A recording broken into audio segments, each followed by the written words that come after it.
सुरेंद्र अच्छा हुआ तो आ गया, मैं तेरी राह देख रही थी। क्या हुआ माँ? क्या बापू फिर से? हाँ देखना, अब तक घर नहीं लौटे।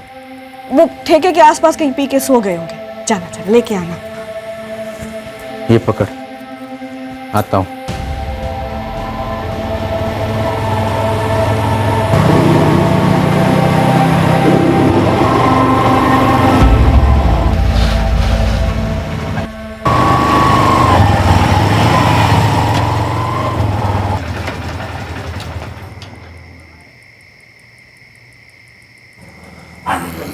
बापू, बापू।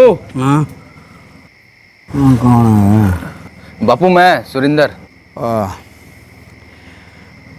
ज़्यादा हो रही थी कुछ, हाँ, और नींद भी आ रही थी, तो वही मन ने ये सोचा कि हरिराम के घर के सामने लेट लूँ थोड़ी देर। बापू कितनी बार कहा, एक मोबाइल ही रख लो, कभी भी फोन कर दो, लेने आ जाऊंगा। अरे बावड़ा हो गया कि तू है? दारू पी के खुद को तो मैं संभाल ना सकूं, और ये मोबाइल शोबाइल ने कैसे संभालूंगा मैं? पता था मेरे को वो आवेगा मेरे को लेने के लिए। अच्छा अच्छा ठीक है, चलो महाराज देख रही है, चलो चलो चलो। चल बेटा चल चल।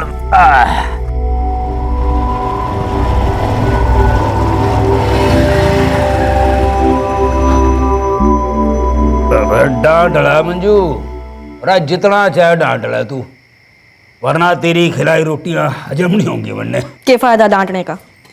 जानती हूँ पीना तो छोड़ेंगे नहीं आप, पी पा के कहीं भी पड़ जाते हो। थोड़ा उम्र का तो ख्याल करो। अरे सारी जिंदगी खेत में हल जुलाते बीतरी मेरी है, दो ही तो शौक है मेरे, खेत में हल और ठेके पे एल को हल।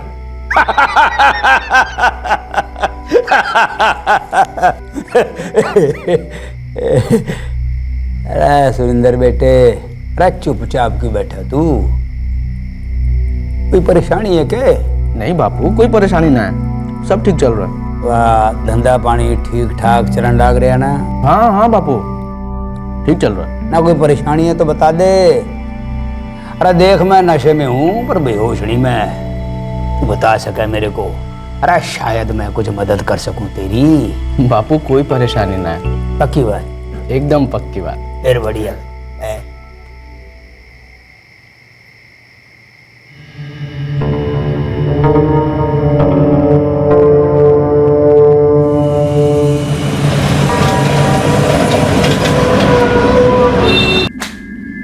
कमाल कर रहा सुरेंद्र, ओए मैं अपनी रकम मांग रहा हूं और तू टाइम मांग रहा है। और कितना टाइम दूं तन्ने? और 4 महीने रुकने के लिए कहा था, मैं रुक लिया। अब वीरेंद्र जी थोड़ा टाइम और दे दो। आप तो जानते हो क्या हुआ मेरे साथ, ऐसी नौबत ही नहीं आती जो उस बिल्डर ने धोखा नहीं दिया होता। लेकिन धोखा दिया ना। कितने? 20 लाख रुपए गंवाए ना तन्ने उस दिव्यानगर की जमीन में। अब ऊपर से 15 लाख तन्ने मुझे और देने, और 1.5 लाख रुपया हो गया ब्याज का। कितने हो लिए? 16.5 लाख। और जो 20 लाख का घाटा हुआ वो अलग। देख सुरेंद्र, कम से कम 35 से 40 लाख रुपया तेरे हाथ में आएगा, तब जाके तेरे नुकसान की भरपाई होगी। हाँ सो तो है। अब आप ही बता दो ना अगर कोई रास्ता हो तो। भाई रास्ता तो है, और तेरे सामने है। क्या? यो है। यो के? और यो है तेरे बापू के बीमे के पेपर, 1 करोड़ रुपए के हैं। पिछले साल तन्ने कराया था, याद है ना? हाँ, पर इसका क्या करूं? तेरे बापू ने और भी तो कोई बीमा कराया होगा। हाँ 2 बीमे और कराए, एक 25 का और एक 15 का। 1 करोड़ 25 लाख और 15 लाख कितने हो लिए? 1 करोड़ 40 लाख। लेकिन वो तो बापू के। सही सोच रहे भाई, वो रकम तो तेरे बापू के मरने के बाद ही तेरे हाथ में आ गई। ये देख सुरेंद्र, अब तेरे प्रॉपर्टी कंस्ट्रक्शन बिजनेस की तरह जिंदगी का भी कोई भरोसा तो ना है। ये अगर तेरे बापू के ऊपर जाने का टाइम थोड़ा जल्दी आ जाए तो वीरेंद्र जी क्या बोल रहे हो आप? और ज्यादा उछलने की जरूरत ना है, मेरी बात को ठंडे दिमाग से सुन। और तेरा बापू तो हो लिया बुढ़ा, ऊपर से शराब की लत भी है उसे। ओए आज नहीं तो कल उसका लीवर फट जाएगा, या शराब पी के वो किसी ट्रक के नीचे वीरेंद्र जी बापू है मेरा वो, कुछ भी बोले जा रहे हो आप। ओए प्रैक्टिकल बात कर रहा हूँ, इमोशनल होने की जरूरत ना है। देख भाई सुरेंद्र, ये 1,40,00,000 रुपए छोटी रकम ना होए, तेरा कर्जा भी चुक जाएगा और तू नई जिंदगी भी शुरू कर सके। ये तेरे बापू का बीमा तेरे लिए लॉटरी बन सके। वीरेंद्र जी ऐसा क्यों ना करूं मैं? ओए तू दिल से सोच रहा है, दिमाग से भी पूछ, बहुत आसान तरीका है, हैं? अब देख, तेरा बापू तो अपनी जिंदगी जी चुका है, ओए आज नहीं तो कल मर जाना उसने, और इसकी मौत तेरे लिए नई जिंदगी बन सकती है। भाई मेरा काम था, मैंने समझा दिया, अब क्या करना है ये तो तू सोच।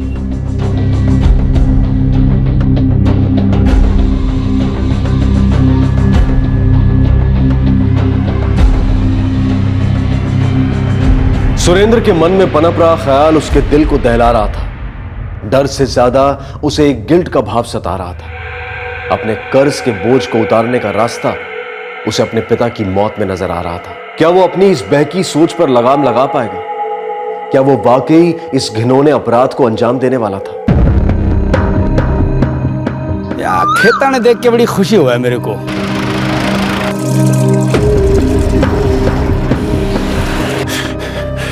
मैं अपनी रकम मांग रहा हूं।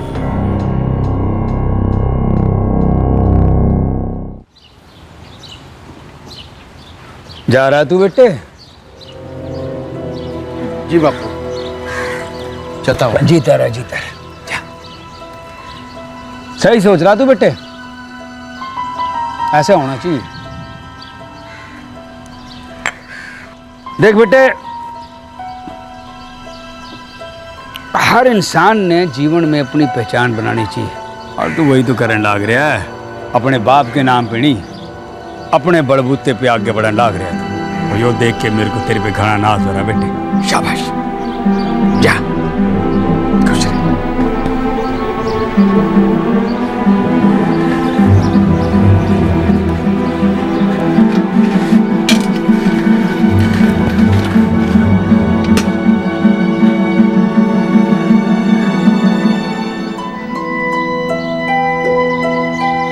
अरे वाह भाई वाह, ये तो बहुत बढ़िया खुशबू आने लग रही है।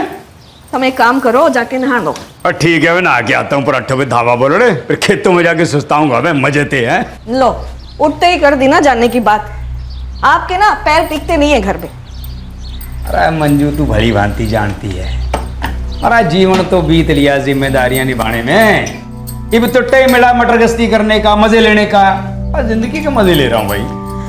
वो सब ठीक है, पर रोज रोज पीना जरूरी है के? शाम हुई नहीं कि पीना शुरू। थोड़ा अपनी सेहत का भी फिक्र कीजिए। अरे फकीर ने के फिक्र भाई, है? मजा आता पीने का, पी लेते हैं। और जहाँ खटिया मिले सो लेते हो। अरे मंजू, ये गांव के जितने भी लोग अपने दोस्त ही तो हैं। अरे उनका आंगन अपना आंगन, जहाँ मन किया बैठ लिए, जहाँ मन किया लेट लिए। अरे तू चिंता मत किया कर, परांठे बना तू फटाफट, मैं भी आया ना आके। आपसे ना कोई बातों में नहीं जीत सकता। और तेरे ते ना परांठे बनाने में।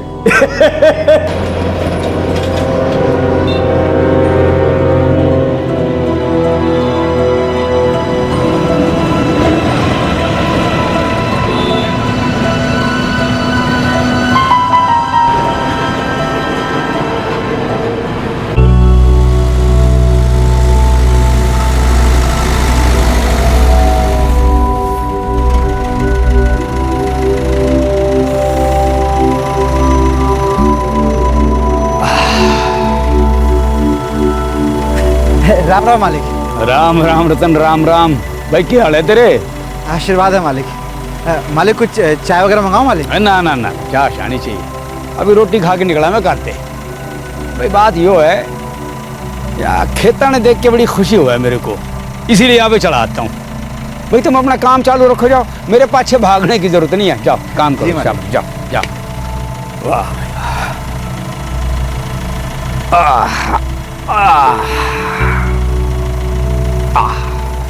भाई कार का बंदोबस्त हो जाएगा? हाँ, मेरा दोस्त बलबीर, उसके पास गाड़ी है। तो लिया, वो कह देना रात में कहीं जाना है, सुबह तक लौटा दूंगा। और कोई काम का बहाना बना दियो जिससे उसको शक ना हो जाएगा। फिर मेरे फोन का वेट करियो। मैं तेरे बापू को किसी सुनसान जगह पर ले आऊंगा। उसके बाद क्या करना ये तो जाने है ना तू। इब क्या हो लिया? कुछ ठीक नहीं लग रहा। बापू है मेरा, वो हमेशा साथ दिया है उसने मेरा। बात तो सही कहने लग रहा है तू ना। अच्छा किया जो तूने साफ साफ बता दिया। खेती ना करनी तने तो मत कर। वैसे भी बढ़िया लाइन पकड़न लग रहा तू। ये आजकल कंस्ट्रक्शन और प्रॉपर्टी का जो बिजनेस है बड़ा फैलन लग रहा है हरियाणा में। अरे जमीनों के दाम भी बढ़िया मिलन लग रहे हैं। हाँ चल तू काम शुरू कर, मैं तेरे साथ हूँ। थैंक यू बापू। देखना अब जी जान लगा दूंगा, कुछ बन के दिखाऊंगा आपको। शाबाश, अरे मन ने पूरा यकीन है तू कामयाब होगा। बेटा ऐसे किसान की एक बात नहीं याद रखना, तो जमीन में सिर्फ बीज नहीं बोया जाता, पसीना भी बोना पड़ता है, वक्त भी, फिर जाके ये फसल लहराती से है। ऐसे बेटे तेरे बिजनेस में भी ना ये उतार चढ़ाव तो आते रहेंगे, पर हार नहीं मानना, मेहनत और लगन ते डटे रहना। कुछ ठीक नहीं लग रहा वीरेंद्र जी। तो तेरे साथ कौन सा ठीक हुआ? और तुझे किसी ने धोखा नहीं दिया होता तो तू क्या है मुसीबत में पड़ता? और सुरेंद्र, धंधा ईमानदारी और मेहनत से ही नहीं चलता है, उसमें दुकानदारी और कमीनापन भी होना चाहिए। वही अब कुछ सोचने की जरूरत ना है, जो तूने ठान ली वो कर। देख सुरेंद्र, ये इंश्योरेंस के पैसे वो आगे या पीछे वो तन्ने ही मिलने वाले थे। बस यूं समझ ले कि आज तन्ने जरूरत थी तो मिल गए। पर बापू, भाई बापू की नहीं, अपनी सोच। ये वक्त जज्बाती होने का नहीं है, वो ऐसा मौका दोबारा नहीं मिलेगा। वैसे हाथ से मत जाने दे। अब तू जा गड्डी लेकर आ और बाकी सब मुझ पे छोड़ दे।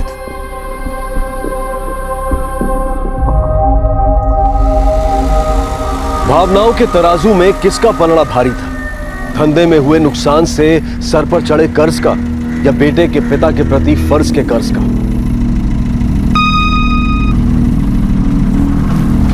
अरे भैया वीरेंद्र भाई, तू रे कैसे? अब बड़े दिन हो गए आपसे मुलाकात जो ना हुई। चल गप्पे हाँकते हैं ना। बोल, अब यूं रुखे सुखे बैठने का क्या मजा है ताऊ? हैं? और गिलास शिलास हाथ में हो तो कोई बात बने, क्या बोलते हो? भाई बात तो एकदम ठीक कहने लग रहा, पर भाई अभी तो सूरज भी ना ढला। 2 फुट अंदर जावेंगे तो सूरज तो अपने आप ढल जाएगा। और बात यूं है ताऊ कि मेरा एक क्लाइंट इंश्योरेंस के प्रीमियम के साथ 2 विलायती बोतल भी पकड़ा गया। आपसे बढ़िया कंपनी तो पीने के लिए मिले ना, इसीलिए आपके पास चला आया। भाई बिलाती हुए देसी, अपने को क्या फर्क पड़ा है भाई? मतलब तो पी के कमला होने से है?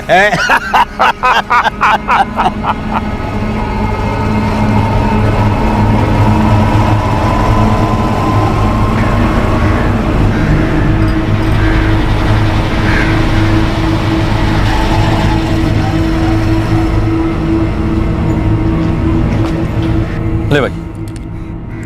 थैंक यू यार बलबीर। कोई नहीं यार, मजे से ले जा। वैसे जा कर रहा तू? अरे वो भजन मामा है ना अपने, हाँ? उनके घर जा रहा हूँ दिव्या नगर। यार लौटते वक्त काफ़ी रात हो जाएगी तो सोचा ये हाईवे पर बाइक चलाने से अच्छा है तेरी गड्डी ले जाऊँ। अरे बिल्कुल सही सोचा यार, जा जा ले जा। सुबह होने से पहले लौट आऊँगा। अरे कोई ना यार, कोई जल्दी ना है, तू आराम से ले जा जा।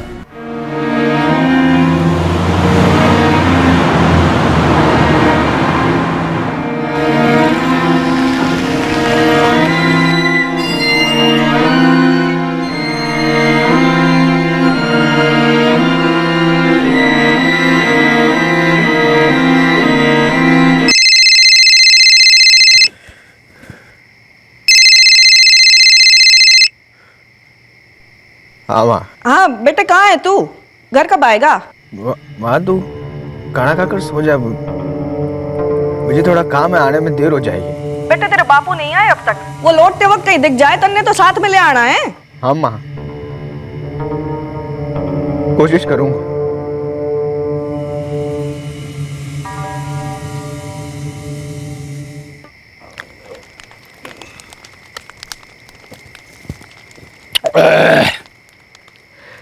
भाई ये बेड़ाती तो खत्म हो गई, पर एक बात तो माननी पड़ेगी भाई, मक्खन की तरह गले से नीचे उतर गई है। कब चढ़ गई पता ही नहीं चला। ताऊ ये बलायती तो हो गई खत्म। क्या करें? ये भी चल के देसी चढ़ाते हैं, क्या कहते हो? चल भाई, आज देसी विदेशी दोनों का मजा ले लेते हैं। चल भाई। अरे ताऊ वो मन्ने लागे चढ़ गया। हाँ भाई वीरेंद्र भाई, चढ़ तो ली। एक काम करता हूँ भाई, मैं यहाँ साइड पे बैठ लेता हूँ, मैं कहीं थोड़े टाइम के लिए। ताऊ तुम साइड में ही हो, इतने बैठो बैठो इधर।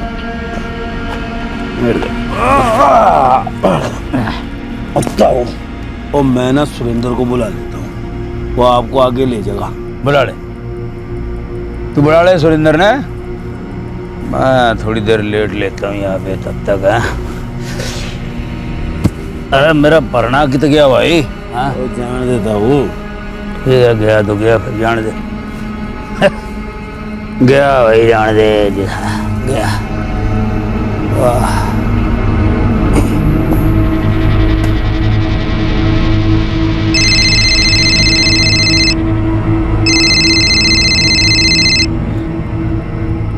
तैयार है ना तू? हाँ तैयार हो। हम लोग यहाँ पहुँच चुके हैं और तेरा बापू बेसुध पड़ा है सड़क पे, तू गड्डी लेकर आ जा। और सुन रहा है ना तू? हाँ सुना। जल्दी आ जा, मैं तब तक तेरे बापू को ना बीच में लटाता हूँ।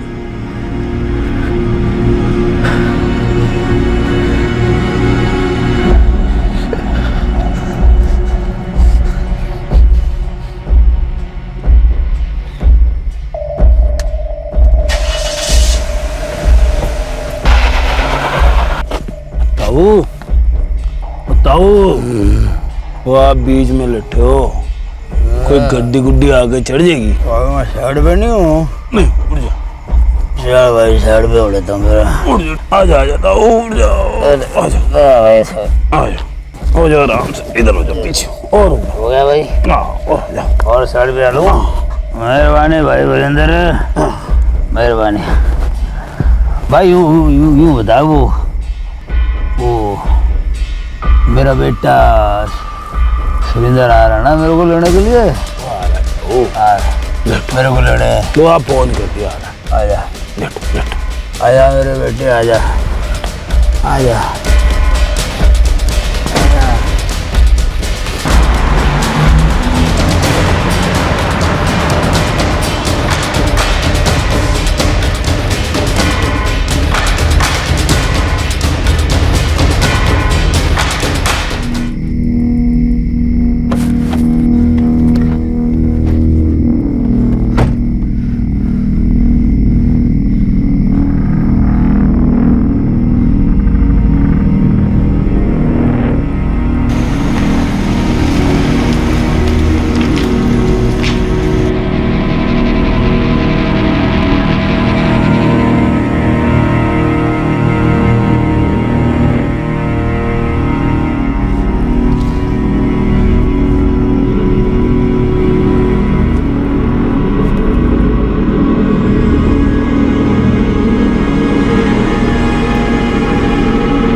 रात को आने की क्या जरूरत थी, सुबह लौटा देता।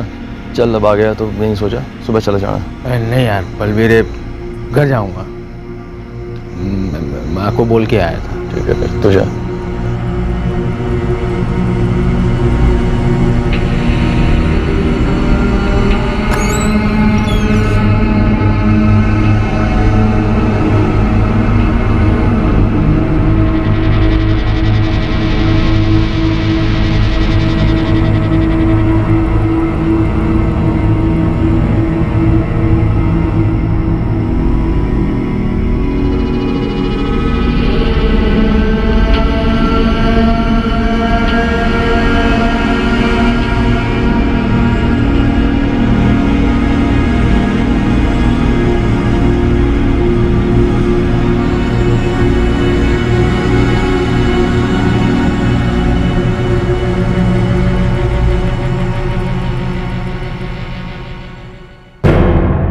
सुरेंद्र, बेटा सुरेंद्र, सुरेंद्र, बेटा सुरेंद्र, बेटा सुरेंद्र, बेटा। क्या हो गया? वो रतन आया है। तू रो क्यों रही है? क्या कह रहा है रतन? कह रहा है तेरे बापू को कोई घटनी कुछ कर चले गई।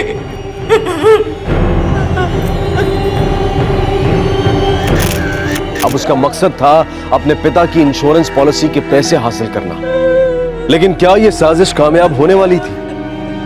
सुरेंद्र, हमने बात की इंस्पेक्टर साहब से, अभी बोले 2 दिन लगेंगे पोस्टमार्टम में, उसके बाद हम रंजीत चाचा का अंतिम संस्कार कर सकते हैं।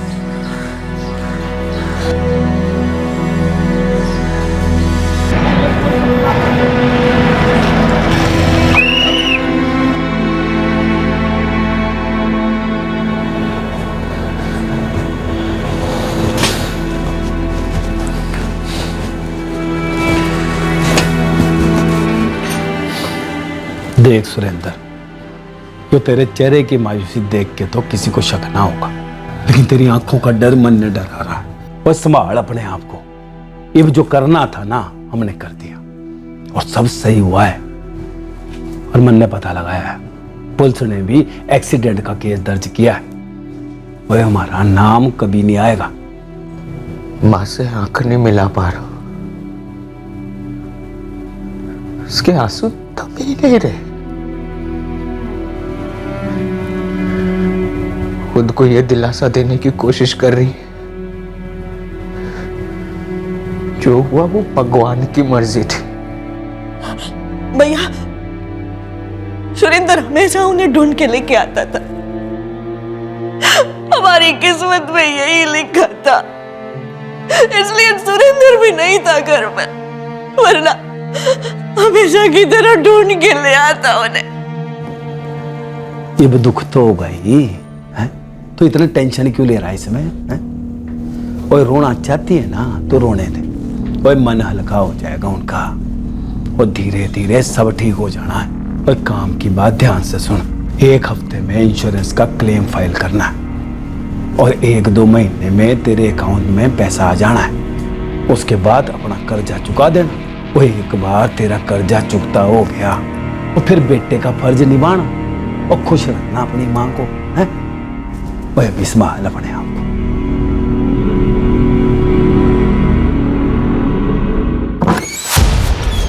सर, वो सड़क गांव के पीछे की तरफ से गुजरती है, ज्यादा इस्तेमाल नहीं होती, और गाड़ियां भी बहुत कम गुजरती हैं वहां से। विक्रम, अगर गाड़ियां बहुत कम गुजरती हैं वहां से, तो फिर एक्सीडेंट होने के चांसेस भी बहुत कम हो जाएंगे। या तो रंजीत भैया की किस्मत खराब थी, या फिर रंजीत भैया की तरह गाड़ी चलाने वाला आदमी भी नशे में था। विक्रम, ये फोटोग्राफ्स देखो। ऐसा नहीं लगता कि गाड़ी ने 2 बार को चलाई विक्टिम? एक काम करो, ये टायर मार्क्स किसी एक्सपर्ट से चेक करो। एक बार हमें यह पता चल गया कि गाड़ी कौन से मॉडल की थी, तो व्हीकल को ट्रेस करना आसान हो जाएगा। मुझे नहीं लगता ये किसी ट्रैक्टर या टेम्पो के निशान है। कोई छोटी गाड़ी होनी चाहिए। इसका अंदाजा बिल्कुल सही है। जिस तरह से विक्टिम की बॉडी को कुचला गया है, छाती, हाथ, चेहरे का आधा हिस्सा और पैर, इन सभी बॉडी पार्ट्स के ऊपर से गाड़ी गुजरी है, और पूरे चांसेस हैं कि गाड़ी 2 बार बॉडी के ऊपर से गुजरी होगी। डॉक्टर, वारदात की जगह पर टायर के मार्क्स मैंने खुद देखे, वहां के फोटोग्राफ्स भी हैं हमारे पास। मुझे लगता है गाड़ी एक ही थी। शायद ये भी हो सकता है कि एक्सीडेंट के बाद ड्राइवर घबरा गया हो और हड़बड़ाहट में उसने गाड़ी पीछे लेने की कोशिश की हो और गलती से विक्टिम पे दोबारा गाड़ी चढ़ा दी हो। मतलब आपको लगता है विक्टिम के ऊपर जब दूसरी बार गाड़ी चढ़ी तो गाड़ी रिवर्स में थी? शायद ऐसा हुआ हो। वैसे विक्टिम की बॉडी में अल्कोहल का लेवल काफी ज्यादा पाया गया है।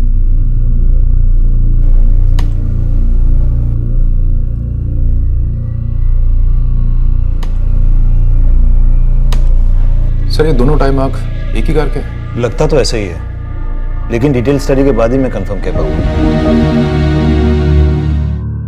तो इस हफ्ते में पुलिस की रिपोर्ट आ जानी चाहिए, उसके बाद ये पेपर मैं इंश्योरेंस कंपनी में जमा करा दूंगा।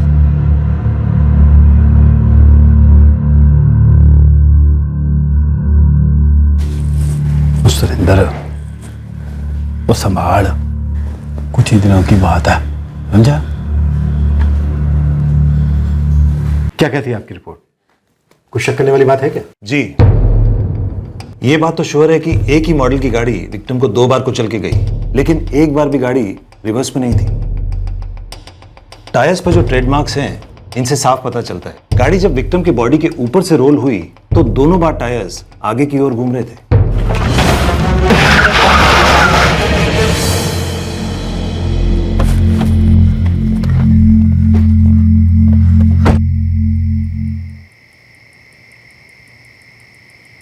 वो काम अभी पूरा ना हुआ, रिस्क ना ले सका।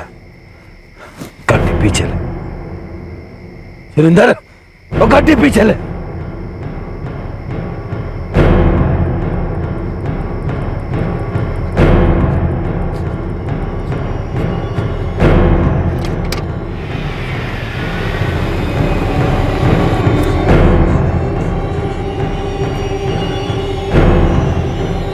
क्या सोच रहा है? तो चढ़ा दे गाड़ी, अब बचने का चांस ही नहीं रहेगा। चल चढ़ा सुरेंद्र, चढ़ा दे गाड़ी। मैंने सारे फोटोज चेक किए, गाड़ी रिवर्स में तो ली गई थी, लेकिन बॉडी से सेफ डिस्टेंस मेंटेन करते हुए। इस फोटो में सड़क पर जो टायर मार्क्स हैं वो रिवर्स के हैं। फिर से गाड़ी विक्टिम की डायरेक्शन में आगे बढ़ी और दोबारा उसे कुचलकर निकल गई। आपको लगता है ये एक्सीडेंट नहीं बल्कि मर्डर है, जिसे एक्सीडेंट बनाने की कोशिश की गई। पूरे चांसेस है ऐसा होने के। और इस तरह रंजीत दहिया की मौत के पीछे रची गई साजिश की बू पुलिस ने सूंघ ली। पुलिस को लगने लगा कि एक्सीडेंट की आड़ में एक हत्या का षड्यंत्र छुपा था। सुरेंद्र और वीरेंद्र की चाल उल्टी पड़ती दिखाई दे रही थी। हाँ मंजीत बोल। सब्जी रंजीत दहिया काफ़ी खुशमिजाज आदमी था और काफ़ी पैसे वाला भी। गांव में अच्छी ज़मीन और फसल से अच्छी कमाई होती है उसकी। पैसे को लेकर कोई दुश्मनी थी उसकी? अभी तक तो उसके बारे में जिससे बात की वो तो अच्छा बोल रहे हैं साहब जी। शराब की आदत थी उसे? कभी कोई झगड़ा? ये तो पूरा गांव जानता है साहब, वो दारू पीने का शौकीन था और दारू पी के तमाशा नहीं करता था। हाँ, एक अटपटी आदत थी कि ज़्यादा दारू पीने पर जहाँ मन करे वहीं लेट जाता था। मनमोजी था साहब जी। उसकी ये मौज तो उसके घर वालों को पसंद आने से रही। उसकी बीवी और लड़के के साथ कोई झगड़ा था उसका? ऐसा तो कुछ नहीं साहब। हाँ, पर सुरेंद्र अपने बाप की तरह किसान नहीं बनना चाहता था। उसका अपना अलग से धंधा है, कंस्ट्रक्शन और प्रॉपर्टी। बाप और बेटे में कोई रंजिश थी? नहीं साहब, रंजीत ने तो धंधा शुरू करवाने में सुरेंद्र की मदद की थी और सुरेंद्र भी अपने बाप का पूरा ख्याल रखता था। कभी कभी रंजीत के ज़्यादा दारू पीने पर सुरेंद्र ही हिफाजत से घर लाता था अपने बाप को। मंजीत, हमें लगता है कि रंजीत दहिया का एक्सीडेंट नहीं हुआ, उसे मारा गया। दाल में कहीं कुछ काला तो है। सर जी, 3 महीने में यही जमीन की कीमत 1.5 गुना ऊंची हो जाएगी।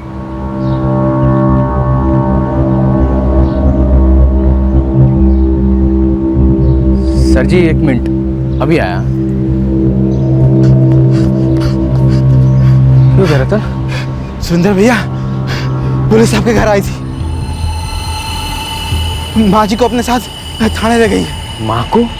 क्यों? भैया कह रहे थे कुछ सवाल जवाब करनी है मालिक के एक्सीडेंट के बारे में। कल खेत पे भी शाम और सुखबीर से एक आदमी पूछताछ कर रहा था। जी उनकी आदत ही कुछ ऐसी थी, पीने के बाद होश नहीं रहता था, कहीं भी सो जाते थे। मैं अक्सर अपने बेटे सुरेंद्र को भेजती थी, वो उन्हें ढूंढ के ले आता था। जब सुरेंद्र काम से बाहर होता, वो सुबह ही घर आते थे। उस रात जब देर रात तक वो घर नहीं लौटे तो आपको उनकी फिक्र तो हुई होगी? हाँ जी,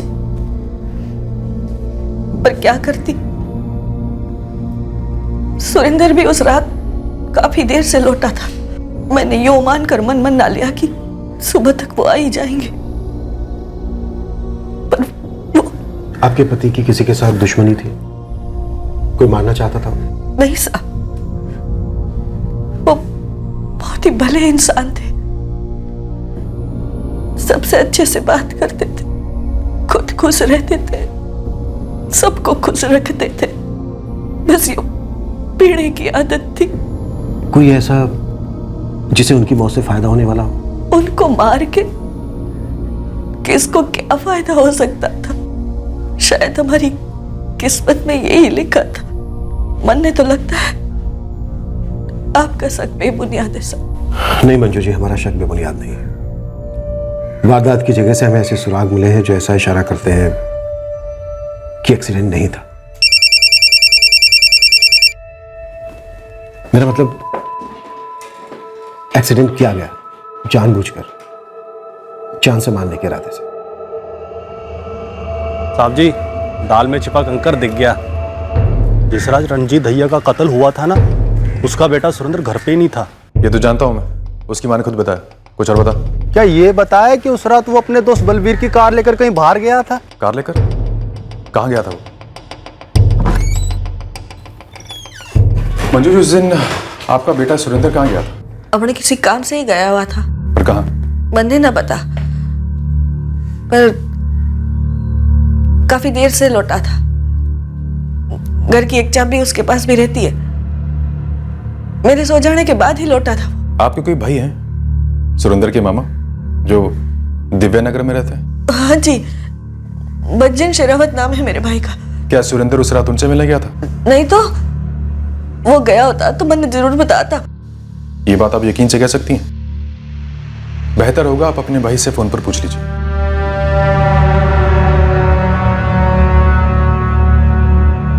हाँ मंजू, बोल, क्या बात है? जिस रात इनका एक्सीडेंट होया था, सुरेंद्र आपसे मिलने आया था क्या? नहीं तो सुरेंद्र को तो यहाँ आए 1 महीने से ज्यादा हो गया है, पर तू पूछ क्यों रही है? बात क्या है? ना ना कोई नहीं, मैं बाद में बात करती हूँ आपसे। नहीं साहब, सुरेंद्र वहां नहीं गया था। मैंने कहा ना, वो गया था तो मैंने जरूर बताता। पर ये गलत बात आपको बताई किसने? आपके बेटे के दोस्त बलबीर ने। और ये बात सही है या गलत, ये हम पता लगा ही लेंगे।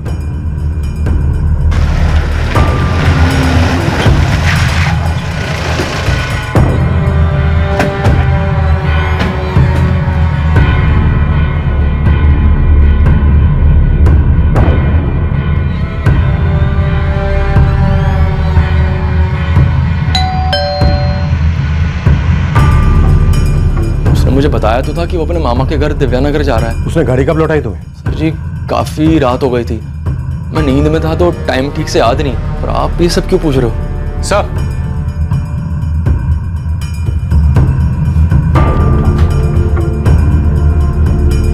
सर लगता है रंजीत वाले को इसी गाड़ी से कुचला गया था। टायर पर खून के निशान अब भी हैं।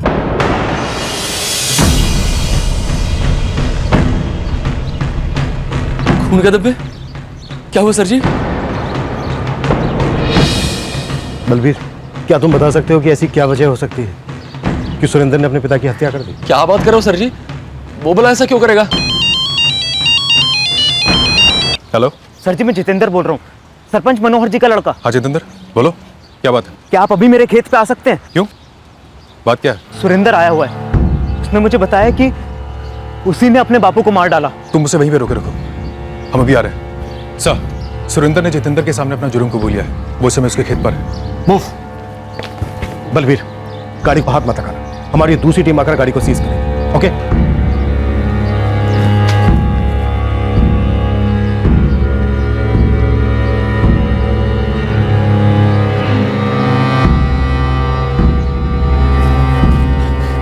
भाई, गड्डी का इंतजाम हो गया क्या? हाँ हो गया, थोड़ी देर में आ जाएगी, तो टेंशन ना ले। भाई मुझे बहुत घबराहट हो रही है यार, मुझे कहीं दूर जाना है यहाँ से। पुलिस वाले माँ को पूछताछ के लिए लेके गए, मुझे भी ढूंढ रहे होंगे यार। मैं मानता हूँ मुझसे बहुत बड़ी गलती हो गई, पता नहीं क्या हो गया था मुझे। तू मुझे निकाल सकता है यहाँ से? तू संभाल देगा भाई, निकाल ले मुझे यहाँ से। शांत हो जा, देख मैं हूं ना तेरे साथ, तो घबरा मत। मैं जेल नहीं जाना चाहता यार।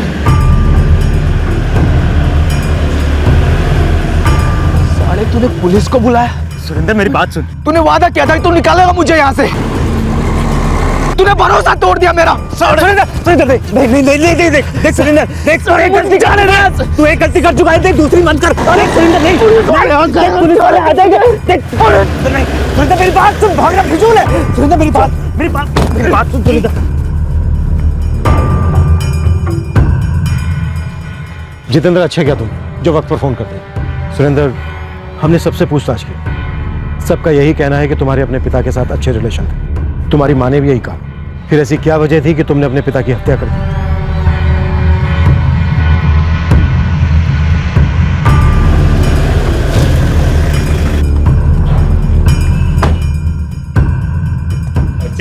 क्या बात हो गई भाई? चल। अरे भाई साहब, बात क्या हो गई ये तो बताओ।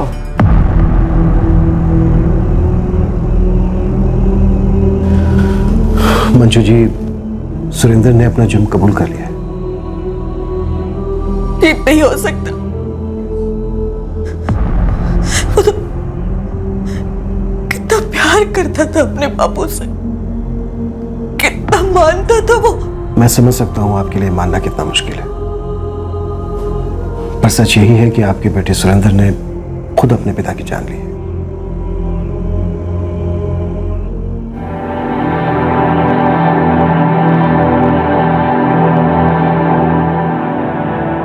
यो क्या कर दिया तन्ने? बात उस वीरेंद्र के 15 लाख लौटाने की थी तो अपने बापू से मांग लेता। अपने बापू के खाते में इतने पैसे तो थे, खुशी खुशी दे देते तन्ने। उन्होंने पूछा भी तो था ना तन्ने, फिर क्यों? शर्म आ रही थी मुझे। मेरे नुकसान के पैसे बापू से मांगे, शर्म आ रही थी। ओए कैसी शर्म? तेरे बापू थे वो, उनका जो कुछ भी था तेरा ही तो था। है तब शर्म ना आई तुझे जब एक लालची आदमी ने अपने बापू को मारने की बात की और तन्ने मान ली? तब शर्म नहीं आई तन्ने अपने बापू की जान ले ली? रंजीत के पास काफी जमीन थी, खेत थे, जिससे उसे अच्छी आमदनी होती थी। सुरेंद्र चाहता तो अपने पिता से मदद मांग सकता था, वो अपनी मां से बात कर सकता था या फिर अपने मामा से कह सकता था। कोई भी उसकी मदद कर सकता था, बस एक बार सुरेंद्र के कहने की देर थी। आज सुरेंद्र को अपने किए पर पछतावा हो रहा है। जब इंसान किसी अपने की जान लेता है तब पश्चाताप की आग उसे मरते दम तक तड़पाती है, जिसमें आज सुरेंद्र तड़प रहा है। जब से इस साजिश का आगाज हुआ तब से हर कदम पर एक गिल्ट फीलिंग, कुछ गलत होने का एहसास बार बार सुरेंद्र को हो रहा था। जज्बाती तौर पर देखा जाए या फिर किसी और नजरिए से, हर लिहाज से उसका यह कदम गलत था। लेकिन फिर भी सुरेंद्र ने अपने जज्बात को, अपनी भावनाओं को किनारे करते हुए इस अपराध को अंजाम दिया। उसका यह सोचना सरासर नादानी थी कि उसके अपने पिता के खून से सने हाथ कभी हथकड़ियों में नहीं जकड़े जाएंगे और वो अपने पिता की बीमा की रकम से अपनी जिंदगी संवार लेगा। सुरेंद्र ने उस इंसान की सांसें छीन ली जिसने जिंदगी के हर मोड़ पर उसका साथ दिया और हमेशा देता। जरूरत थी तो सिर्फ उस इंसान से बात करने की, उसके सामने अपना हाल बयां करने की। लेकिन बड़े दुख की बात है कि कर्ज के बोझ से छुटकारा पाने के लिए सुरेंद्र ने अपने पिता के खून का बोझ उठाना बेहतर समझा। इस सब से क्या हासिल हुआ उसे? उसने अपने पिता को खो दिया, अपनी जिंदगी बर्बाद की और इस अपराध का सबसे बड़ा खामियाजा भुगतना पड़ा उसकी मां को, जिसने अपने पति को खो दिया, अपने बेटे को अपने पति का कातिल बनते देखा और अब उसे इस गुनाह की सजा काटते देखेगी।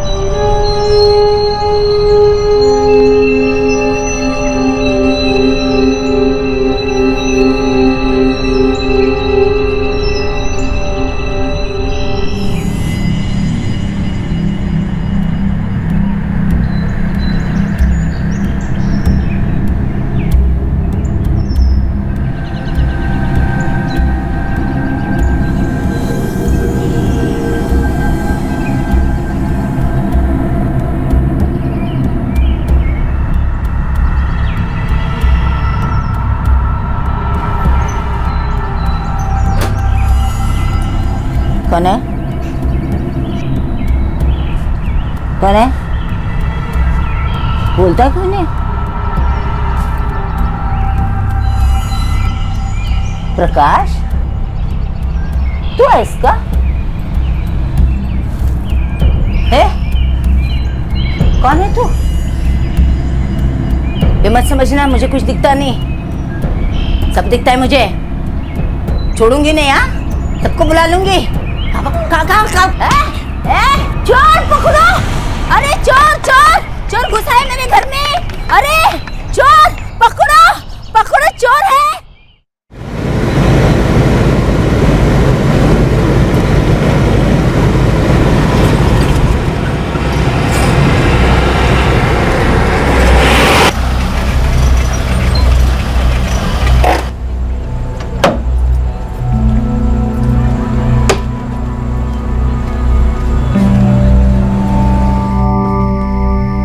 तन्वी, खाना तैयार है, थाली लगा दे सबकी। हो आई। मुकुल, आजा बेटा।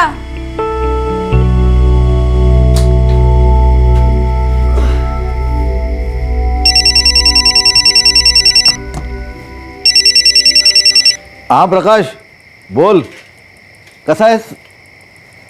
दादा मैं ठीक हूँ, आप कैसे हो? आई, चावल और दूं? नहीं नहीं, रात को चावल ज्यादा होता है, सो नहीं पाती, पेट में गुड़गुड़ करता है। नहीं नहीं नहीं, आई को कुछ नहीं हुआ। हाँ, चोर तो भाग गया, पता नहीं चला कौन था। खरं सांगू आईची खूप काळजी वाटते रे। एक तो दिन ब दिन उसकी आंखें कमजोर होती जा रही है और इस गांव में तो उसका इलाज होने से रहा। प्रकाश, आई को यहाँ मुंबई ले आता हूँ, यहाँ किसी अच्छे डॉक्टर से इलाज करवाएंगे। मुझे नहीं लगता वो शहर आने के लिए इतना आसानी से मान जाएगी। ऐसा करता हूँ, मैं सोमवार को वहाँ आता हूँ। क्या है, शनिवार और रविवार को यहाँ पे ज्यादा सवारी मिलती है, तो दोनों साथ में बैठेंगे आई के सामने और उसे मनाएंगे। ठीक है दादा, तो सोमवार को मैं भी छुट्टी ले लेता हूँ। ठीक। अनीशा, सोचता हूँ आई को यहाँ मुंबई लिया। पर आई मानेगी? मुंबई आने के नाम से उनका मुंह बिगड़ जाता है। तू फिक्र न कर, इस बार कुछ भी करके आई को मना लेंगे मैं और प्रकाश। इस बार आई की जिद नहीं चलेगी। हाँ नहीं नहीं, मुझे नहीं आना शहर। तुम्हारा वो शहर मुझे रास नहीं आता, कितना शोर होता है वहाँ पे, आंखों के साथ मेरे कान भी खराब हो जाएंगे। नहीं नहीं, मैं यही ठीक हूँ। अगर मुंबई में अच्छे से इलाज होगा तेरी आंखों का। हाँ, क्या हुआ है मेरी आंखों को? तो बिना वजह बात को बढ़ा रहा है। सब कुछ तो दिखता है मुझे। तो सत्येंद्र है, ये प्रकाश है, और वो उर्मिला है। मुझे मालूम है वो चोर की वजह से तुम लोग डर गए हो। मगर ये बात क्यों भूल जाते हो? वो चोर को मैंने घर में घुसने नहीं दिया, बाहर से बाहर भगा दिया। पळून लावलं मी त्याला। आई, अरे बात वो नहीं है, बात तेरे आंखों की है। तेरी आंखें पहले से ज्यादा कमजोर हो गई है अब 70 साल की उम्र में जिंदगी ओझल हो रही है, तो आंखों का क्या? मैं बिना आंखों से भी अपने गांव को देख सकती हूँ। भाई, इतने साल प्रकाश के साथ रहे, अब थोड़ा टाइम मेरे साथ भी रहे ना। हम दोनों तेरे बेटे हैं, तो दोनों में इतना फर्क क्यों करती है तू? रहने दे। मैं खूब समझती हूँ तेरी नौटंकी। जज्बाती बनकर मुझे उल्लू मत बना तू। प्रकाश, मैं बोल देती हूँ, मैं शहर जाने वाली नहीं। अगर तू जिद कर सकती है ना, तो मैं भी जिद कर सकता हूँ। आखिर तेरा ही बेटा हूं मैं। हाँ? तू मानेगी नहीं तो बच्चे की तरह गोद में उठा के लेके जाऊंगा तुझे।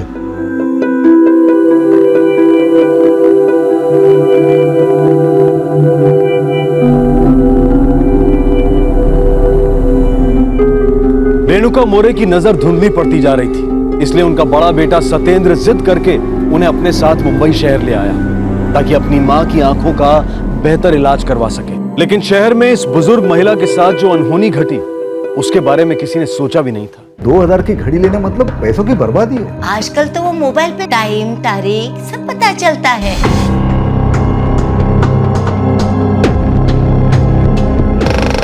बोल, तू आइस का?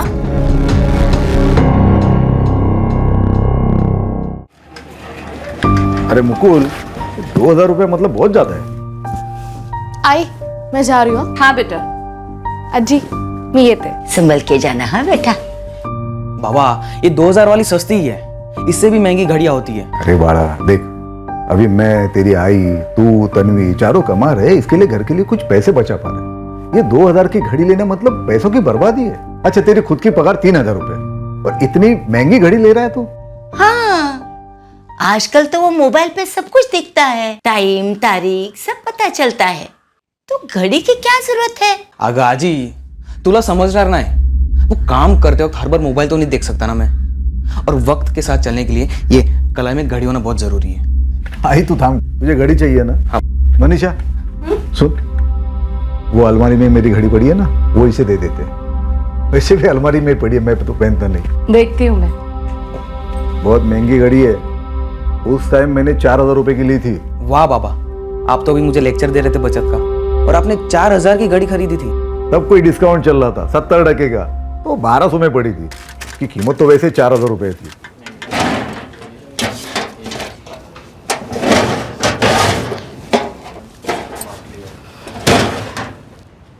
रखी है, कहीं भी नहीं दिख रही है।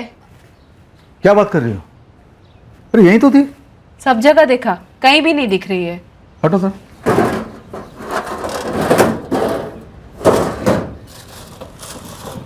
क्या हुआ? नहीं मिली? तुम बिना चीजें कहाँ रखती हो? बिल्कुल नई घड़ी थी, एक बार भी नहीं पहनी थी मैंने, यहीं रखी थी। कहाँ जाएगी? अरे मुझे क्या पता, मैंने तो काफी दिनों से देखी तक नहीं है। कहाँ जा सकती है? बाबा, आप मुझे ऐसे क्यों देख रहे हो? मुझे तो आज ही पता चला है घड़ी के बारे में।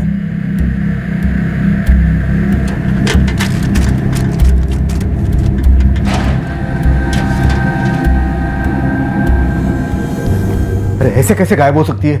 कितनी महंगी घड़ी थी। कहीं चोरी तो नहीं हुई? हो सकता है। आप और मुकुल काम पे निकल जाते हैं, तन्वी कॉलेज, मैं भी काम पे चली जाती हूँ। दोपहर में आई अकेली रहती है घर पे। हो सकता है ना चोरी हो गई हो। और आज को ठीक से दिखाई तो देता नहीं है। कोई आया भी होगा तो भी उन्हें पता नहीं होगा। जाने दो, छोड़ो इस बात को। ऊपर से आई को दरवाजा खुला रखने की आदत है, हो सकता है कि मैंने कहा ना, जाने दो, छोड़ दो इस बात को। अरे आई ने सुन लिया तो उसको बुरा लगेगा, फिर वापस गांव जाने की बात करेगी। तो यहीं कहीं रखी होगी, थोड़ा और ढूंढेंगे तो मिल जाएगी। हाँ चलो मैं काम पे जाता हूँ। बाबा की घड़ी के चक्कर में मेरी घड़ी की तो बात ही रह गई। आइए तो। हाँ, और सुन, संभल के चलाना तेरी काली पिल्ली को।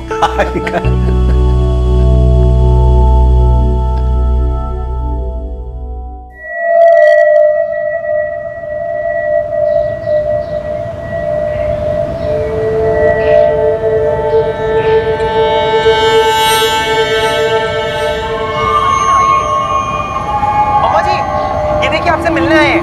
कौन है जूनिया? स्वीटी मैडम, हमारी चीफ गेस्ट है।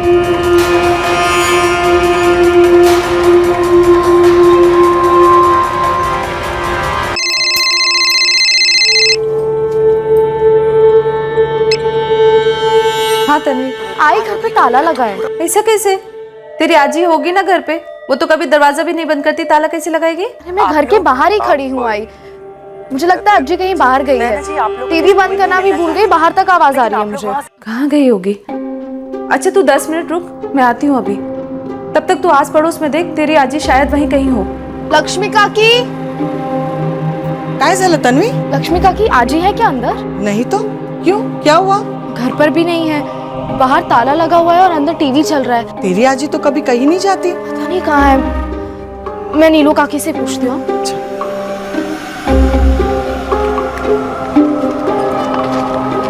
क्या हुआ? आई अज्जी कहीं नहीं मिली मुझे। ले पकड़। आई तो कभी दरवाजे पे ताला लगाती नहीं है। 3 महीने से तो ऐसा कभी नहीं हुआ। कुछ समझ में नहीं आया। आई अज्जी, और किस तरह से आप लोगों से भी मुलाकात हो गई? आप लोगों ने आई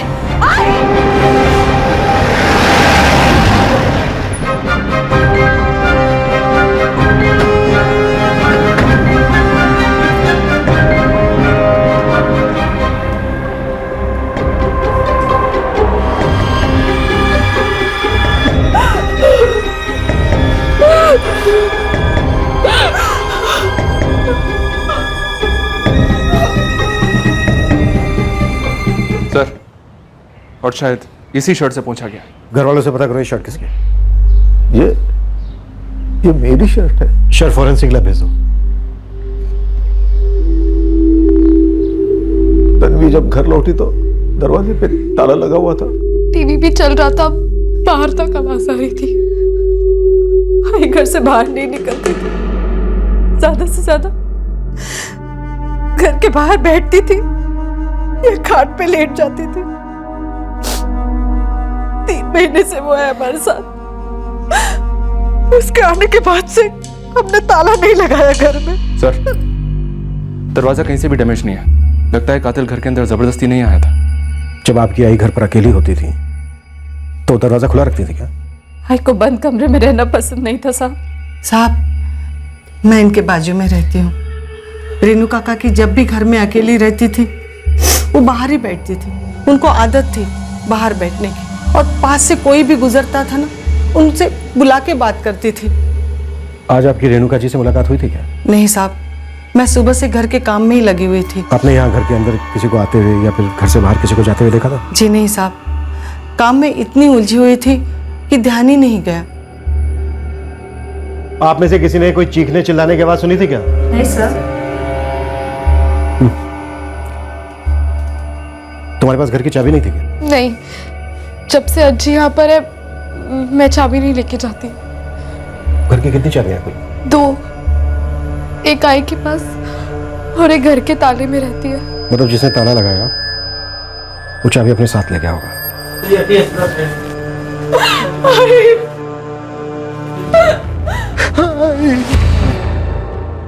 3 महीने पहले गांव से शहर आई 70 साल की रेणुका मोरे की किसी ने बेरहमी से हत्या कर दी। ये murder case Mumbai crime branch के लिए चुनौतियों से भरा रहा। इस केस से जुड़े सवाल तो कई थे लेकिन जवाब बहुत कम।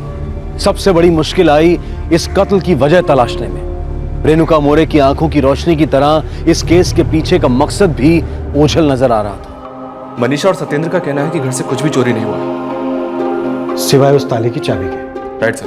ये परिवार कोई पैसे वाला नहीं है। मुझे नहीं लगता कि कातिल चोरी करने के इरादे से घर में गया। हो सकता है सर, लेकिन कातिल ने अलमारी खोली जरूर थी, कपड़ों को भी उथल पुथल किया था, पर उसने कुछ चुराया नहीं। शायद वो किसी खास चीज की तलाश में था सर।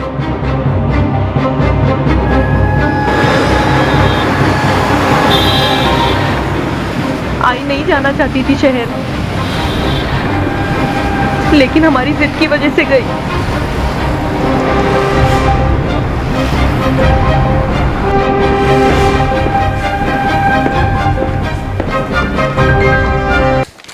सर, दोनों के ब्लड ग्रुप मैच हो रहे हैं। शर्ट पर जो खून लगा है वो रेणुका मोरे का ही है। मतलब कातिल ने फर्श पे गिरे खून को इसी शर्ट से साफ किया। जाहिर सी बात है, कातिल ने टीवी की आवाज तेज रखी ताकि विक्टिम के चीखने चिल्लाने की आवाज किसी को सुनाई ना दे। सत्येंद्र ने बताया सर कि उसकी मां की आंखें कमजोर थी, वो दिन में भी ठीक से नहीं देख पाती थी। शायद कातिल भी इस बात से वाकिफ था। उसे लगा होगा कि घर में वो आसानी से दाखिल हो जाएगा और अपना काम करके निकल जाएगा। रेणुका मोरे ने उसे रोकने की कोशिश की होगी, दोनों में झड़प हुई होगी, पर इस झड़प में रेणुका जी की मौत हो गई। सबसे अजीब बात तो यह है सर कि कातिल ने दरवाजे पर ताला बाहर से लगाया और फर्श भी साफ किया। और जब यह कत्ल हुआ तो परिवार के सभी लोग घर से बाहर थे। सबसे पहले तन्वी घर पर लौटी, उसी ने घर पर ताला लगा दिया। उसी ने अपनी आई को बताया। मंगेश, कल तन्वी को थाने बुलाओ। इस वारदात की फिर से जांच शुरू करते हैं, शायद कोई कड़ी छूट गई।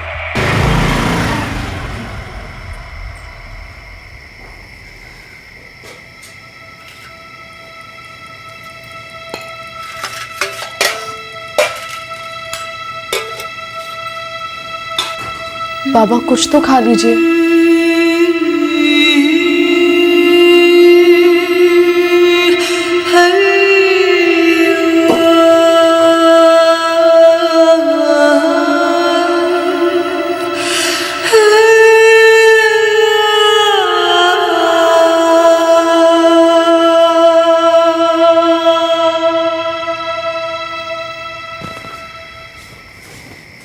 आई क्राइम ब्रांच से फोन आया था, कल बुलाया है।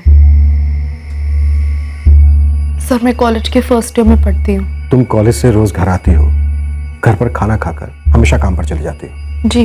पिछले 3 महीने से, मेरा मतलब जब से तुम्हारी दादी तुम्हारे साथ रहने आई तब से कॉलेज से लौटते वक्त वो हमेशा तुम्हें घर पर ही मिली? जी हाँ सर। उससे पहले? उससे पहले चाबी मेरे पास ही रहती थी। आज ही के आने के बाद कभी चाबी लेके जाने की जरूरत ही नहीं पड़ी, इसलिए मैं चाबी घर पर ही छोड़ देती थी। मतलब जिस चाबी से ताला लगाया गया वो चाबी तुम्हारी थी? जी। 8 साल हो गए मुझे इस चौल में, तब से मनीषा और उसके परिवार को जानती हूँ। लेकिन रेणुका मोरे को यहाँ आए अभी सिर्फ 3 महीने हुए थे, है ना? रेणुका काकी ने 3 महीने में ही सालों का रिश्ता बना लिया था। शायद ही कोई ऐसा होगा जो उनको नहीं जानता हो। सबसे बातें करना, सबका हालचाल पूछना, ये समझ लीजिए शौक था उनका। वो लोगों को रोक रोक के बातें करती थी। हम सबको भी बहुत अच्छा लगता था इनसे बात करने को। अच्छा, ये सत्येंद्र का बड़ा बेटा मुकुल कहाँ काम करता है, पता है आपको? हाँ, वो यही सांता क्रूज में किसी गैरेज में मैकेनिक है।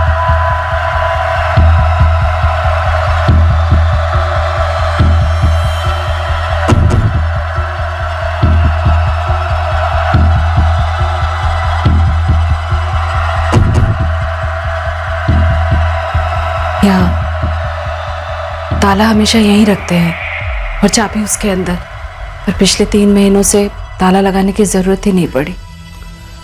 अच्छा, आप अपनी माँ की आंखों का इलाज कौन से अस्पताल में करवा रहे थे? जी वो स्टेशन के बगल में सरकारी अस्पताल है, वहां पर। आंख नजदीक लाइए। हाँ। और नजदीक लाइए। और नजदीक लाऊंगी तो मशीन आंख में घुस जाएगी, वैसे ही मुझे कम दिखता है। कुछ नहीं होगा माँ जी, आप लाइए तो सही। दोनों आंखों की कॉर्निया काफी डैमेज हो चुकी है। ऐसे केसेस में ज्यादा कुछ नहीं कर सकते, आपको उनका ख्याल रखना होगा, क्योंकि वक्त के साथ आंखें और कमजोर हो जाती हैं। कोई तो इलाज होगा। मैं गांव से शहर आई को इसी उम्मीद में लेके आया हूँ। एक ही तरीका है, ट्रांसप्लांट करना होगा, लेकिन इस उम्र में ऑपरेशन कामयाब होने के चांसेस बहुत कम है। आई गांव में रहना चाहती थी, शहर में रहना उसे पसंद नहीं था, लेकिन मैंने जिद की, उसे जबरदस्ती यहां पर लेके आया। इतने सालों से वो आपके साथ रह रही थी? जी हाँ साहब।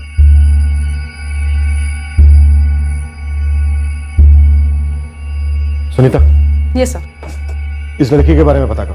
कल के बाद घर पर सबसे पहले तन्वी ही पहुंची थी। इसने ही घर पर ताला लगा देखा था। इसकी कही हर बात वेरीफाई करो। Yes sir.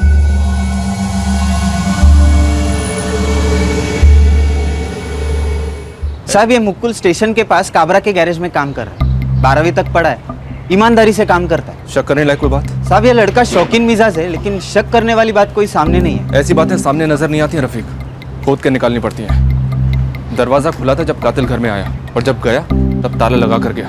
पूरे चांसेस हैं कि इसमें घर का कोई सदस्य शामिल है। दादा, पुलिस ने थाने पे बुलाया है, कुछ बात करनी है।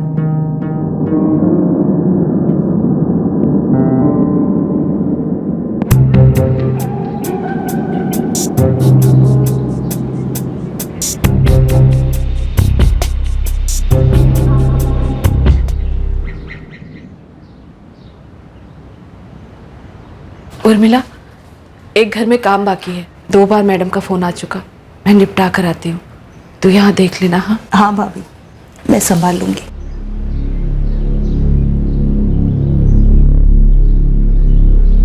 जी साहब, हम दोनों भाइयों ने मिलकर तय किया था आई को शहर लेकर आने का। लेकिन आपकी आई इससे खुश नहीं थी। आई को शहर का माहौल पसंद नहीं था, उसकी सारी जिंदगी गांव में ही गुजरी थी ना। और जिंदगी खत्म हुई शहर में आकर। आपकी भाभी मनीषा और आस पड़ोस के लोगों ने हमें बताया कि आपकी आई घर का दरवाजा हमेशा खुला रखती थी, और शायद कातिल ने इसी का फायदा उठाया। बचपन में जस्ती कैसी थी, वो मेले वाले दिन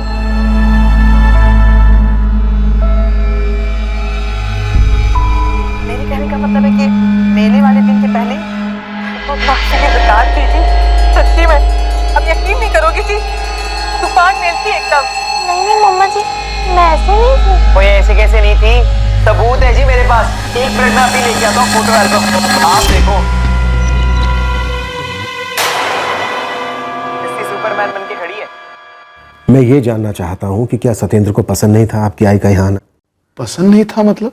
मतलब ये कि सत्येंद्र का अपनी आई के साथ कोई मनमुटाव था, आपके साथ कोई अनबन थी, कोई झगड़ा था गांव की जमीन को लेकर या गांव के घर को लेकर? नहीं साहब, सत्येंद्र दादा ऐसे नहीं है। आई की तो बहुत अच्छी बनती थी उनसे। 20 साल से दादा शहर रहते, मुझसे ज्यादा कमाते, और हर 3 महीने बिना चुके आई को पैसे भी भेजते थे, ताकि गांव में मैं उनका इलाज अच्छी तरह से करवा सकूं। सब हम दोनों को आई की बहुत फिक्र थी, और इसीलिए दादा ने खुद कहा था कि वो आई को शहर ले जाएंगे और वहां उसका इलाज करवाएंगे। हाँ सुनीता बोलो। तन्वी की सारी डिटेल्स निकाली हैं, उसके दोस्तों से भी बात की है सर, लेकिन ये शक करने लायक जैसा कुछ निकला नहीं। पढ़ने में काफी अच्छी है तन्वी और पार्ट टाइम जॉब भी करती है ताकि फैमिली को सपोर्ट कर पाए। काफी सिंसियर है और ये बॉयफ्रेंड वगैरह का भी कोई चक्कर नहीं है। ठीक है सर, सत्येंद्र के बेटे मुकुल के बारे में पता किया। गैरेज में मैकेनिक है, थोड़ा बनठन के रहने का शौक है, लेकिन कोई बुरी आदत या संगत नहीं है। उसके मालिक ने भी कहा कि बड़ी लगन के साथ काम करता है। सत्येंद्र, मुकुल, तन्वी और मनीषा सबके बारे में अच्छा ही सुनने को मिल रहा है, लेकिन हमें सिर्फ सच सुनना। क्या वाकई में फैमिली में किसी को रेणुका मौर्य से कोई प्रॉब्लम नहीं थी? सर मुझे लगता है कि इस केस में जो सबसे बड़ी चीज मिसिंग है वो है वजह। वजह? उस दिन कातिल किसी इरादे से घर में गया था। शायद उसे रेणुका जी से कुछ चाहिए था या फिर घर से, लेकिन क्या?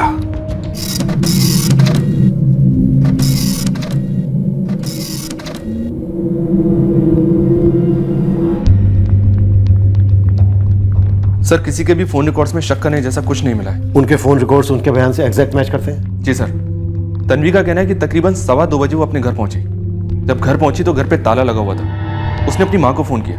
ये बात उसके फोन रिकॉर्ड से कंफर्म होती है सर। और तन्वी के फोन करने के 15 मिनट के अंदर उसकी मां घर पहुंच गई। आई तो कभी दरवाजे पे ताला लगाती नहीं है। 3 महीने से तो ऐसा कभी नहीं हुआ। उसकी मां कहां से रही थी? वो सेंटा क्रूज में ही किसी मिसेस दीपिका सोनी के यहाँ काम कर रही थी। उसने अपनी मां को फोन किया 2:15 बजे और उससे 10 मिनट पहले यानी 2:05 पर उसकी इस नंबर पर बात हुई। ये नंबर किसका है? ये ज्वेलरी शॉप के मालिक का नंबर है सर, जहाँ तन्वी काम करती है। इस नंबर की डिटेल्स निकलवाई है मैंने। सर रघुराम जाधव नाम है इसके ओनर का। मैंने इससे बात भी की। इसका कहना है कि तन्वी ने बताने के लिए फोन किया था कि उसको आने में शायद थोड़ी देर हो जाएगी क्योंकि उसे घर पे ताला लगा हुआ है। कहीं हम गलत ट्रैक पर तो नहीं जा रहे? हो सकता है तन्वी का इस केस से कोई लेना देना ना, ये दोनों सास बहू के बीच की प्रॉब्लम हो। मनीषा अपने पति और दोनों बच्चों के घर से जाने के बाद सबसे आखिर में घर से निकलती है। हो सकता है दोनों सास बहू के बीच कोई कहासुनी होगी। और सर वैसे भी ये दोनों सिर्फ 3 महीने से साथ में रह रहे थे। सत्येंद्र को ना सही, लेकिन सर हो सकता है मनीषा को अपनी सास का घर आना अच्छा न लगा हो। सोचा तो ठीक है, पर आई मानेगी? मुंबई आने के नाम से उनका मुंह बिगड़ जाता है। और हो सकता है मनीषा ने अपनी सास को मार डाला और उसने अपनी बेटी तन्वी की इस काम में मदद ली। लेकिन सर तन्वी के फोन करने के 15 मिनट में ही मनीषा घर लौटी थी और जब तन्वी ने फोन किया था तब मनीषा सेंटा क्रूज में ही किसी के यहाँ काम कर रही थी। और ये बात मैंने वेरीफाई भी की दीपिका सोनी से, जिनके घर उस वक्त मनीषा काम कर रही थी। शक की सुई घूम तो सब पर रही पर किसी एक पे टिक नहीं रही। सर भले ये मर्डर घर में हुआ है, पर यह भी तो हो सकता है कि इस मर्डर में घर के किसी भी सदस्य का हाथ नहीं है। तो फिर किसका हाथ हो सकता है? कोई क्लू तो मिले। आखिर क्या वजह हो सकती है एक 70 साल की बुजुर्ग को इतनी बेरहमी से मारने की?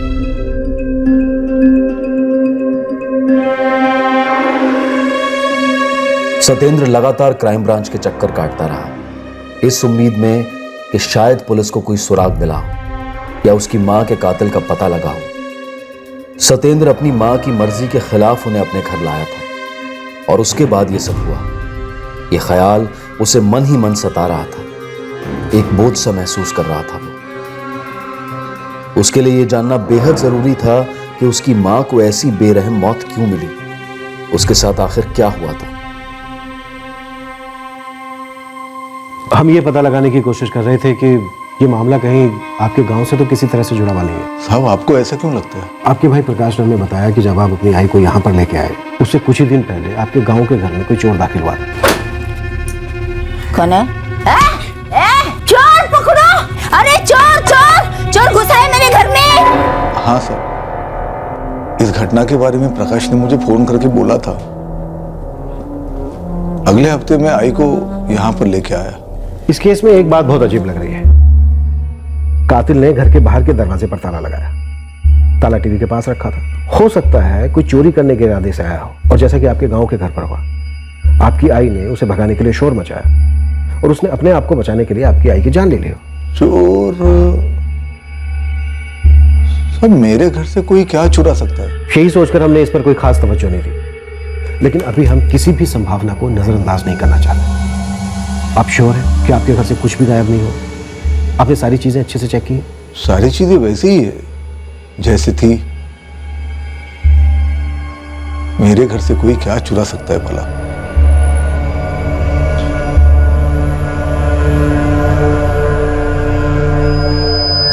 हाँ साहब, कुछ दिन पहले मेरी घड़ी गायब हो गई। अरे ऐसे कैसे गायब हो सकती है? कितनी महंगी घड़ी थी? 4000 की घड़ी थी साहब। 1 मिनट, ये घड़ी गायब कब हुई?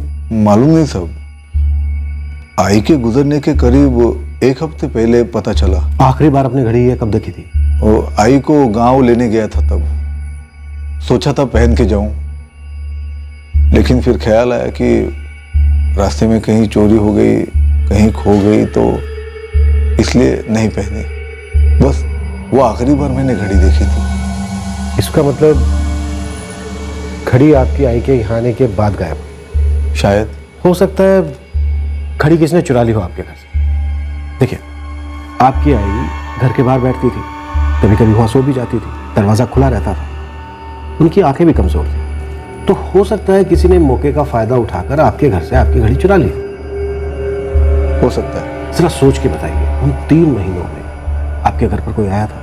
खास करके तब जब आपकी आई के अलावा घर पर कोई नहीं था। बेटा, एक टीवी ठीक करवा दे, कब से मरा पड़ा है। दोपहर के टाइम में चौल में भी कोई नहीं दिखता, तुम लोग काम पे चले जाते हो, मेरा वक्त नहीं कटता। ठीक है, कल मैकेनिक को बुला देता हूँ। भूलना नहीं, मैं तो प्रकाश को बुलाकर गांव चली जाऊंगी। आज आई नहीं भूलूंगा, लेकिन ये बार बार गांव जाने की धमकी मत देना। चले तो। उसी दिन मैंने एक टीवी मैकेनिक से बात की, अगले दिन वो घर पर आ गया।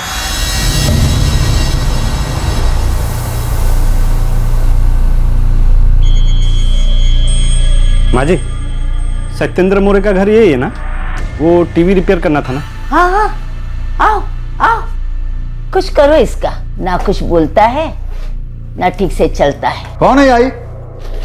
अरे इरफान तुम? हाँ। अरे देखो तो टीवी को क्या हुआ है, इसको रिपेयर करके ही जाना, और जो भी पैसा होगा मैं दुकान पे आके दे दूंगा। ठीक है साहब। हाँ? आई रिपेयर करेला तो चले तो भी।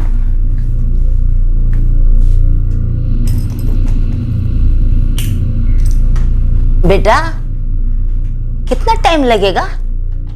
माँ जी, पहले देखने तो दीजिए क्या दिक्कत है, पहले पता तो चल जाए। आई इते हाँ,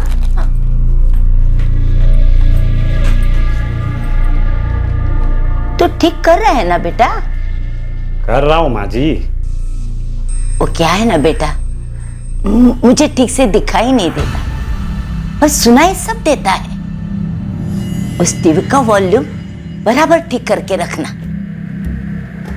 रात को जब मैं घर पहुंचा तो देखा कि टीवी एकदम सही चल रहा था, तो दूसरे दिन मैंने इरफान के दुकान पर जाके उसके पैसे दे दिए।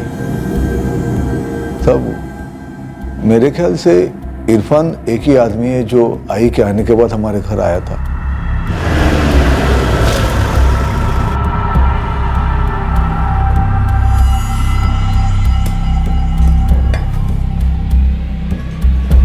ये इरफान शेख की दुकान है? हाँ साहब, यही है। कब खुलती है? पता नहीं साहब, इरफान तो ईद का चांद है, उसे खुद को पता नहीं रहता वो कब निकलेगा। गांजा पी के पड़ा होगा कहीं, 1 नंबर का गंजेड़ी है साहब। इरफान शेख रहता है? इसी चौल में रहता है साहब, ये सामने वाली गली में।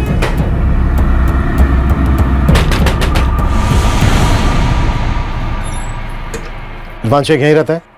जी साहब। अभी कहाँ है वो? पता नहीं साहब, कुछ बताता थोड़ी ना है। अच्छा, कुछ बता सकती हो इस वक्त वो कहाँ मिलेगा? जी नहीं साहब, सुबह सुबह निकल जाता है और देर से आता है, अपने मर्जी का मालिक है।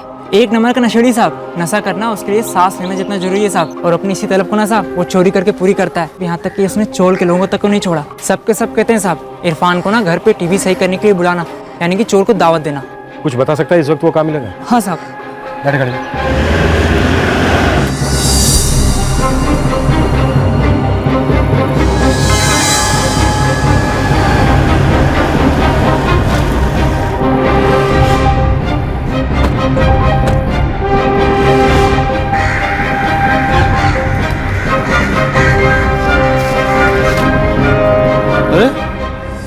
ये क्या किया साहब? क्या दिक्कत है? बड़ी मुश्किल से तो माल का जुगाड़ किया था, और मैं अपने लिए खरीदता हूँ, धंधा थोड़ी करता हूँ मैं। तेरा धंधा तो टीवी रिपेयरिंग का है ना, लेकिन आजकल तू अपनी दुकान नहीं खोलता? अपनी दुकान अपनी मर्जी, जब चाहे बंद रखूँ, आपको क्या दिक्कत है साहब? थाने चल हमारे साथ, फिर तुझे बताते हैं कि दिक्कत क्या होती है और दर्द क्या होता है। ऐसे पकड़ के काय को ले जा रहा? इरफान शेख एक टीवी मैकेनिक जो एक बार टीवी रिपेयर करने के लिए सत्येंद्र के घर आया था, वो अब इस केस का मुख्य संदिग्ध था। क्राइम ब्रांच के पास अब तक उसके खिलाफ कोई सबूत नहीं था, सिर्फ शक था। क्या शक की सुई इस बार सही निशाने पर लगी थी?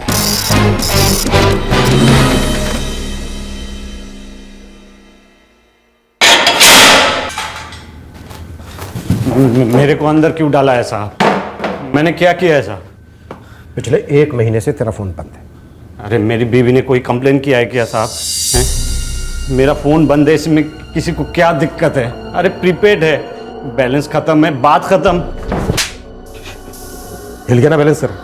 हाँ, अब तू एक बात ध्यान से सुन। तेरे फोन रिकॉर्ड्स हैं हमारे पास। 3 जनवरी को तेरा फोन ऑन हुआ था और लोकेशन थी सत्येंद्र मोरे के घर के आसपास, जहां कुछ ही दिन पहले तू टीवी रिपेयर करने गया था और 3 तारीख को वापस आ गया। सही कह रहा हूं? हाँ?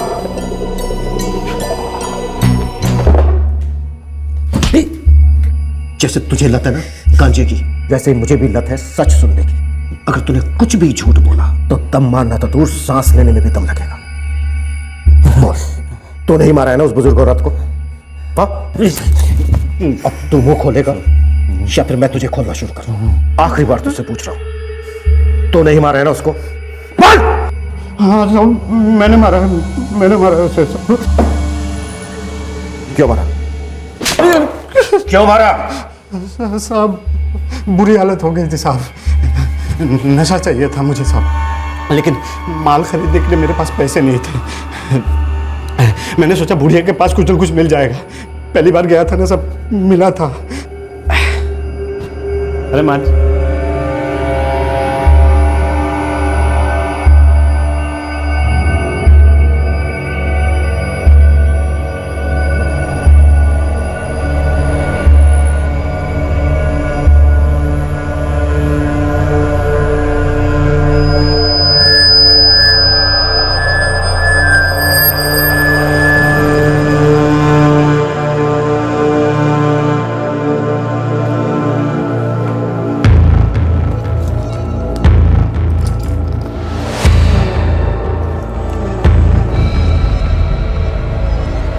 घड़ी बेचने के बाद कुछ दिनों के लिए बंदोबस्त हो गया था साहब, लेकिन कुछ दिनों बाद फिर से कड़की छा गई।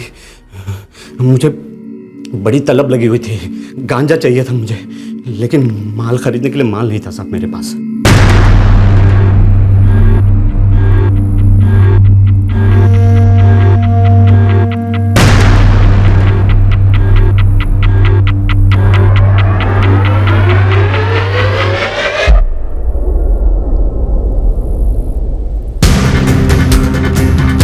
मुझे अचानक ख्याल आया, बुढ़िया बोली थी कि उसको ठीक से दिखाई नहीं देता है। सोचा पिछली बार की तरह हलवा होगा हाथ मारना। मुझे उस वक्त गांजे के अलावा कुछ नहीं दिखाई दे रहा था।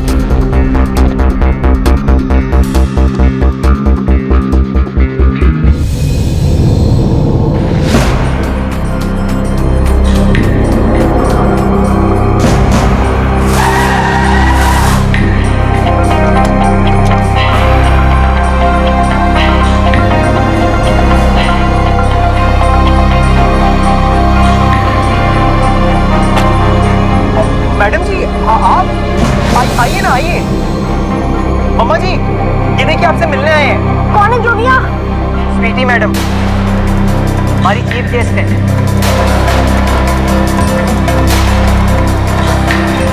पूरी अलमारी छान मारी पर कुछ नहीं मिला। भेजा घूम रहा था मेरा।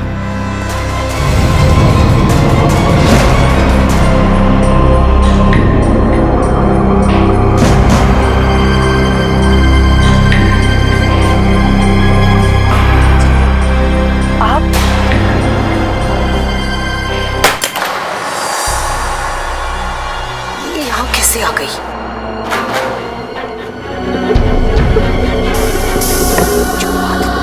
कौन है? अगर बाहर आ गई तो मेरा तो पूरा भांडा बोल, ही जाना है। तू है इसका? कौन है रे? मेरे को पता था बुढ़िया को ठीक से नजर नहीं आता। मैंने सोचा भाग लेता। कौन है तू? बुढ़िया शोर मचाने लगी, मैं डर गया था साहब। बैठिए बैठिए।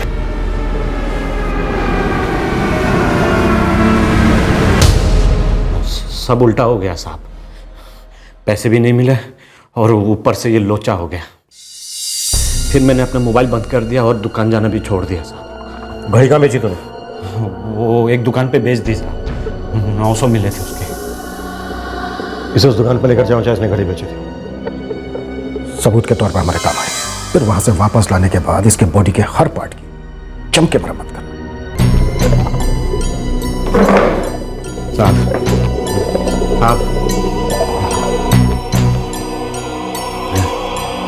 पता नहीं प्रकाश, लेकिन रह रह के ये ख्याल आता है कि अगर आई को मैं यहाँ लाने की जिद न करता तो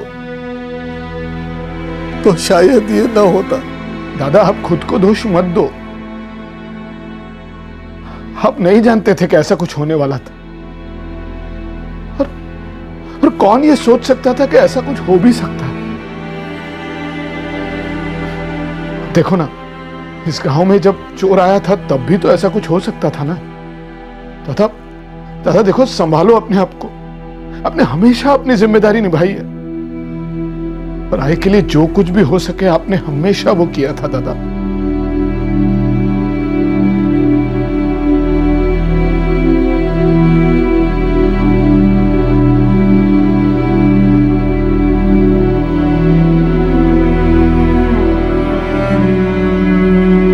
इरफान शेख पर हत्या के लिए आईपीसी की धारा 302, सबूत मिटाने के लिए धारा 201 और हानि पहुंचाने के इरादे से किसी के घर के अंदर जबरदस्ती जाने के लिए धारा 452 लगाई गई है। बेहद दुख की बात है कि ऐसी जिंदा दिल औरत की जिंदगी का अंत इस तरह से हुआ। दुख उन दोनों भाइयों सत्येंद्र और प्रकाश और उनके परिवार के लिए भी होता है, जो अपनी मां की देखरेख में कोई कमी नहीं छोड़ रहे थे, हर मुमकिन तरीके से उनका ख्याल रख रहे थे और जिन्हें अब अपनी मां की कमी हमेशा खलेगी। इरफान इस वक्त न्यायिक हिरासत में है और अपने पीछे छोड़ गया है अपनी बदहाल बीवी और बच्चे को, जो पहले से ही उसकी नशे की लत और परिवार के प्रति गैर जिम्मेदाराना रवैये से परेशान थे। अब मैं अनूप सोनी आपसे विदा लेता हूं, फिर मुलाकात होगी अगले एपिसोड में और खुलासा करेंगे एक और जुर्म का। तब तक सतर्क रहें, सुरक्षित रहें और देखते रहें क्राइम पेट्रोल सतर्क। सबक एक को, सीख हम सबको। जय। इस तरह के और भी एपिसोड देखने के लिए हमारे चैनल को सब्सक्राइब करें और बेल आइकन दबाना ना भूलें।